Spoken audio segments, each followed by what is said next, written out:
Heyos, when it comes to fantasy books and novels and stories, the cool thing about that is the fantasy world that it builds, like the whole world that the fantasy book builds. And that's why fantasy books are like a series of books. They're usually not just one book. They're usually series of books. Like Lord of the Rings was a series, Harry Potter's a series, Game of Thrones is a series, And there are some series, they're not as famous as those, but there are some series and some authors that I think have done a really good job and created these amazing, amazing fantasy worlds that I think they're just going to be able to put stories into it for a really, really long time. And it's not like the most popular ones.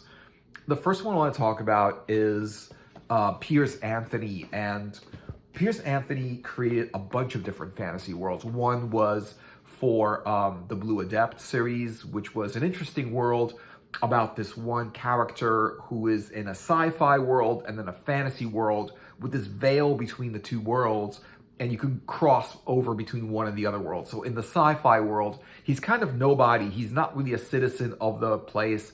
He's like a serf or something like that. He doesn't have any power. He's like pretty much lower class.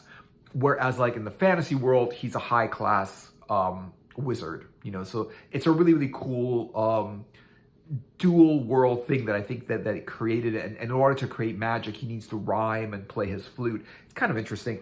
The other worlds, I think even better than that one is this one here. When Piers Anthony did the Incarnations of Immortality series, this is one of the books of Incarnations of Immortality. The cover is by Michael Whalen, I do believe. And this is yet national bestseller. I mean, at one time, this was very, very popular. It was in the bookshops and everything like that. So it's basically a world that's not just fantasy, but also sci-fi. It's a mixture of both. And it's both in the same world, both fantasy and science fiction. There's rocket ships and there's also flying carpets, at the same time. And it's just about these people who become these offices of these concepts that are associated with people's lives. Like she becomes an angel because she becomes the incarnation of good, right? There's also the incarnation of evil, that person becomes a devil. Incarnation of death, time, war, fate, and nature. And because they become these characters, these incarnations in this world, they're able to control that which they are, their role on that universe. So war, the incarnation of war, controls war. He makes sure battles are conducted properly. Time makes sure that the streams of time are flowing properly, and you can't just change things and mess up time for everybody, right? Death makes sure that everyone goes to either heaven or hell after death, and whatever it is. That's kind of what he does. Those people that are kind of in the middle, he weighs their soul to see if they go up to heaven or hell, or purgatory, where they can spend time in purgatory, and if they're really good, then they go to heaven. If they're not, they go to hell. And purgatory just gives them a little bit of a chance to go one place and the other. Interesting whole world thing that he's doing with this book. Really cool. This is probably one of the things that Piers Anthony is known for the most, and that's the Zamf series. I read some of this. I didn't read all of it. There's 30 books in this thing. It's just huge. I can't conceive of reading all of that, but I don't think you need to read all of that. I mean, you can read as much as you want of it. And Spell for Chameleon is the first one. So I bought the first one. I read 80 pages. I didn't get into the book so much, but it is a whole entire world that Piers Anthony wrote about. 30 books. He's been writing this since, I think this started out in the early 80s. Pretty sure, because that's when I first started hearing about it. That's when I first picked up Blue Adept and the Apprentice Adept series. I really didn't even hear about this one. And then all of a sudden, in the Barnes & Noble, in the bookshops, there was this. And at the time, it was 10 books of it. And people were just wow, that's a series, And he's just been writing this and writing this and writing this. It's also magic. It's also about this character here who's he kind of doesn't have magic, but he wants to have magic, and he's in a world where everyone has magic and he doesn't, but then he kind of gets magic or something like that. That kind of happens somewhere in the world, and obviously these are the monsters and the other creatures in the world. Looks really interesting. Looks like something that I might want to look at. But definitely Piers Anthony is a master world builder. And he doesn't just build one world and put all of his characters, all of his stories in it. He builds multiple worlds for multiple series and multiple characters, multiple stories and stuff like that. Whether those are fantasy worlds, he did some science fiction worlds with space pirates and things like that. Really, really cool stuff. Another one I want to talk about is Dune by Frank Herbert. Now, Dune is a really cool series. I saw the movie first before I read any of the books or whatever, and I really liked the movie a lot. The thing is, I didn't understand the movie the first time I saw it. I liked it. I thought it was cool. Didn't really understand what was happening in that movie right away. And watching the movie a few times, I did get it. Like, you do understand the movie. Because they just, like, say things once and go on to the next thing, thinking that, oh, you already know what's going on. And it's just like, yeah, just they say a lot in that movie because they tried to take a whole series of books, and compress it to a 2.5-hour movie, and it's just like, can't be done. So they just like take one plot line of Muad'Dib from beginning to end and talk about that, and that's it. That's the whole movie. Now, this is a complete world. Frank Herbert did this whole world. It's 10,000 years in the future. There's spice, which turns people psychic, and it's also necessary for space travel with these guilds, and there's just crazy. There's mentats, and there's Bene Gesserit witches, and various planets, and Harkonnens who are evil, and good planets, evil planets. There's the emperor of the whole world, and things like that. The navigation guild, and without the guild, you can't travel from one place to another, and stuff like that. There's Arrakis, where the spice comes, where the main character lives, who becomes like sort of like a messiah and a leader of those people. And there's that story. There's so much stories happening at the same time. It's a whole world that he built. Now, this is the second book, Dune Messiah, and I did read half of it. And honestly, the first one was good. I know there's a lot to read in this one. Again, it's like a huge series and stuff like that. But the thing about Dune Messiah is this is after the first book, where Paul Muad'Dib Atreides, basically that's his name because, like, he has different names. This is his first name, and then there was the name of him on Arrakis, and there's a lot of different names. But he becomes the leader of the people, the Fremen of Arrakis, and in the first book, it's about his story becoming that leader. But in the second book, it's him as the leader of Arrakis. And what's interesting about, like, him as the leader of Arrakis, it becomes very political. And it's more about his thoughts, his relationships, what he says, the people around him, and what happens, the interaction between him and the people around him, whether they're on his side or against him, who's conspiring for him, who's conspiring against him. It's very political. It's very, very non-action. There's not a lot happening, but it's a lot of thought, a lot of thinking, what he's saying, all the other characters and whether he can trust them or not. It's a completely different story. It's sort of not the same as the first story, the first book. It's more political. It's more ideas. It's more of him just being in one place and less of an adventure. So I can't get through the second book. And I'm just like not really seeing the second book. I like the first one. Didn't really get through the second one, but the world that he builds, whether you read most of those books or all of them or just the first book, even in the first book, which is like 800 pages, like the world that he builds, like even in just the first book, is really amazing. It's 10,000 years in the future, and it's really different from now, but people are going to be the same in some ways. 10,000 years in the future, 100,000, a million years in the future. If we're still around then, people are going to be different in some ways and the same exact people in other ways, It's just human nature. That's how people are. And so that's what I think about, like, that fantasy world. Obviously, one of the best worlds is Michael Moorcock's Multiverse. And one of the best, obviously the most iconic character in Michael Moorcock's Multiverse is Elric of Melniboné. And this is Sailor on the Seas of Fate. This is also a illustration by Michael Whelan, which this is one of my favorite paintings by him of all time. My favorite paintings of Michael Whelan's work is his Elric stuff. And my favorite Elric paintings are done by Michael Whalen. I just think both, it just comes together, like him and just Elric, it's just something about it that he just does it really, really well. I mean, that is really cool. That is really cool. And that's exactly what Elric's supposed to look like. It's not any, it's exactly. He reads the book before he does the illustration. And then he does an illustration based on his experience with the book. So he knows what exactly to draw. And a lot of people don't do that. And it's interesting. So Michael Moorcock created this multiverse. Elric is an eternal champion.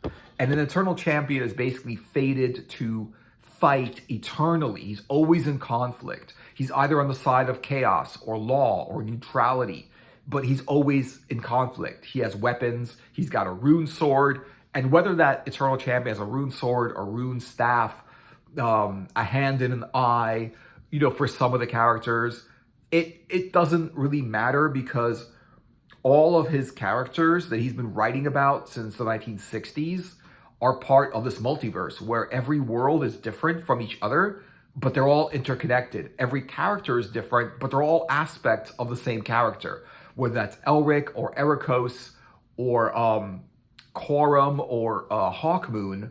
All of these characters are different, and they're different people, but they're all aspects of this one character called the Eternal Champion.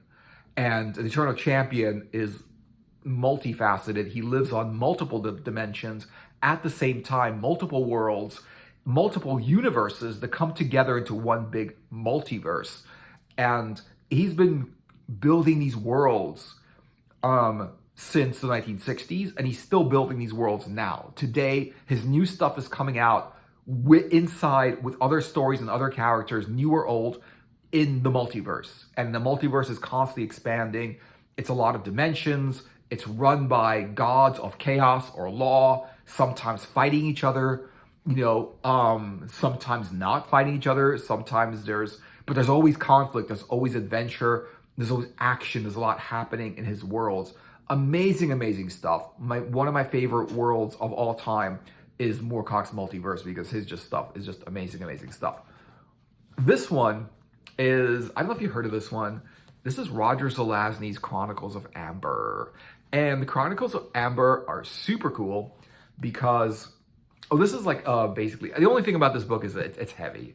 Look at this thing. It's a brick. It's hard to read. I bought it because they used to have these in the bookshop where these are like 10 books in one, right? They used to have like separate books. They would like little novels, and there were 10 of them. And you would buy the next one. And sometimes you would get lost as like, which one am I up to and whatever. It was hard to tell. Sometimes you weren't sure like which is the next novel, which one's like the last novel. But anyway, this is one book. It's got everything. Some people are fine with it, which is cool. They like this book. It's kind of heavy, but it's the whole entire story. Chronicles of Amber, what is it? It's really interesting. It's really interesting because Chronicles of Amber is about a world called Amber. And Amber is the only real world in the universe. Amber is the only real world, and the people that inhabit, the people that live in Amber, are the only real people. We're talking about reality, but realness, right? However, there's other shadow worlds that exist, and shadow people that exist. Now, it's hard they're just as real, but they're not as real. They're shadow. They can be changed, they can be altered, they can be affected, they can be maneuvered, they can be sort of like casting shadows. Like a shadow world, it's like you can kind of change it. It's sort of real, it's there, but at the same time, it's not actually real. It's two-dimensional, and if you move around, the shadow changes and stuff like that. So basically, it's only this family who is an Amber family, and they kind of like, they know each other, and they are sort of like held together by this deck of cards. And it's interesting. I was reading this before cell phones came out. And they had this deck of cards where they could talk to each other through this deck of cards. You would pick out the card of the person you want to talk to. And yes, I don't know if there was like 50 of them or something like that. There was like about 50 people. They're the only real people in the whole universe. Everyone else is a shadow being in a shadow world, but they're real when you're there. And they're real to themselves, but they're not as real as Amber. So it's a concept, and it's as much of a concept as you can, it's as much as like understandable as you can like explain it, right?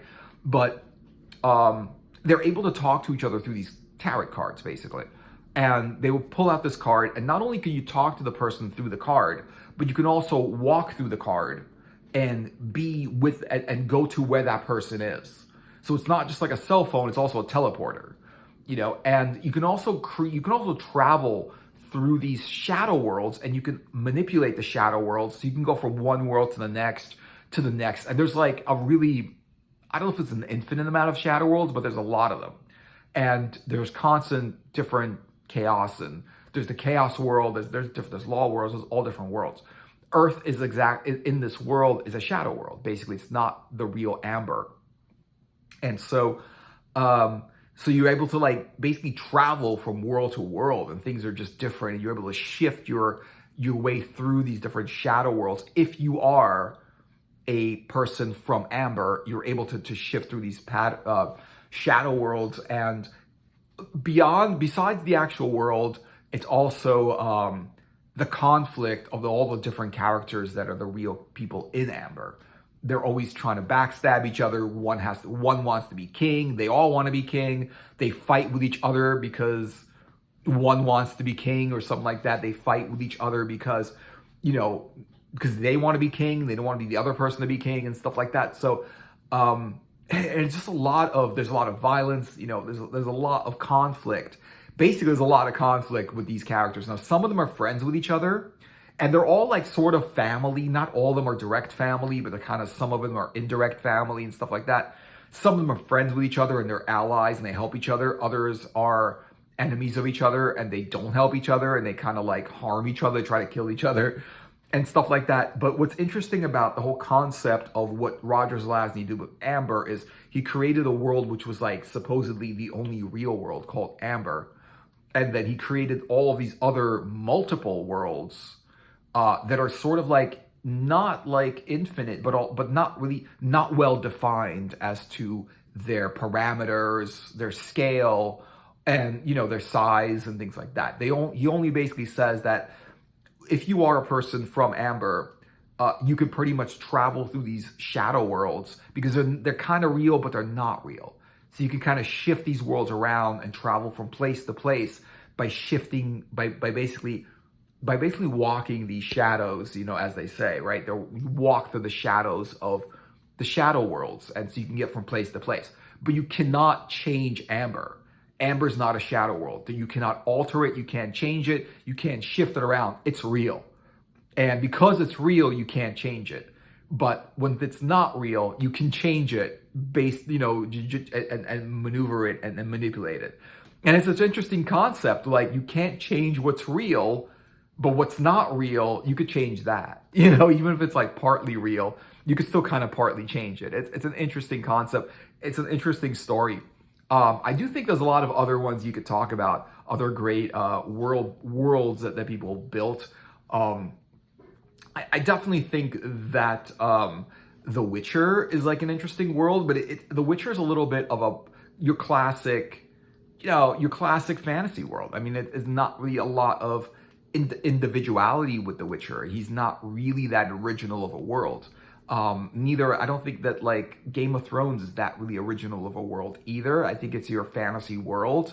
There's nothing special about it. There's nothing that makes it different, because a lot of fantasy takes place in your classic fantasy world. It takes place in a sort of like an undeveloped medieval or Renaissance-like environment with magical monsters, magical weapons, magical items, knights, swords, people riding horses. Your classic Dungeons and Dragons adventure.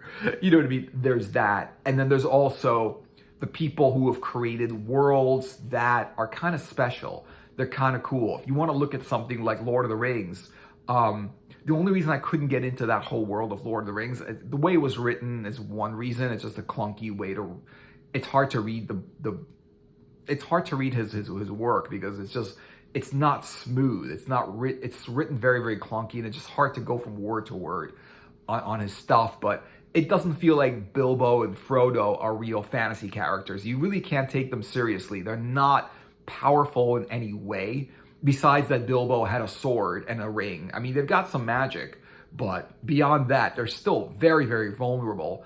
And the only way they can really, do their whole, so fulfill their whole destiny or fulfill their whole mission, is to create, to get these other characters who are powerful, like Gandalf, and then the elves and the dwarves, and the trees and all the different magical creatures to go against this evil. It's interesting. It's a concept of, you can pretty much do anything if you get the right people involved, and maybe something that you might not be able to do yourself, you can still do by getting other people to also help you do it.